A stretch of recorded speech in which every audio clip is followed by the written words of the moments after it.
Mr. President, Dr. Biden, Madam Vice President, Mr. Emhoff, Americans, and the world. When day comes, we ask ourselves, where can we find light in this never-ending shade? The loss we carry, a sea we must wade. We've braved the belly of the beast.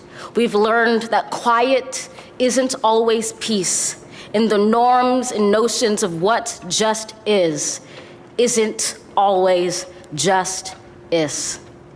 And yet the dawn is ours before we knew it. Somehow we do it. Somehow we've weathered and witnessed a nation that isn't broken, but simply unfinished. We, the successors of a country and a time where a skinny Black girl descended from slaves and raised by a single mother can dream of becoming president, only to find herself reciting for one.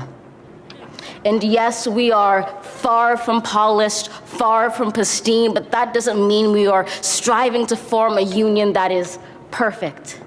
We are striving to forge our union with purpose, to compose a country committed to all cultures, colors, characters, and conditions of man. And so we lift our gazes not to what stands between us, but what stands before us. We close the divide because we know to put our future first, we must first put our differences aside. We lay down our arms so we can reach out our arms to one another. We seek harm to none and harmony for all. Let the globe, if nothing else, say this is true. That even as we grieved, we grew, that even as we hurt, we hoped, that even as we tired, we tried, that we'll forever be tied together, victorious, not because we will never again know defeat, but because we will never again sow division. Scripture tells us to envision that everyone shall sit under their own vine and fig tree, and no one shall make them afraid. If we're to live up to our own time, then victory won't lie in the blade, but in all the bridges we've made. That is the promised glade, the hill we climb, if only we dare it, because being American is more than a pride we inherit. It's the past we step into and how we repair it. We've seen a force that would shatter our nation rather than share it, would destroy our country if it meant delaying democracy. And this effort very nearly succeeded. But while democracy can be periodically delayed, it can never be permanently defeated. In this truth, in this faith we trust, for while we have our eyes on the future, history has its eyes on us. This is the era of just redemption. We feared it at its inception. We did not feel prepared to be the heirs of such a terrifying hour, but within it we found the power to author a new chapter, to offer hope and laughter to ourselves. So, while once we asked, how could we possibly prevail over catastrophe?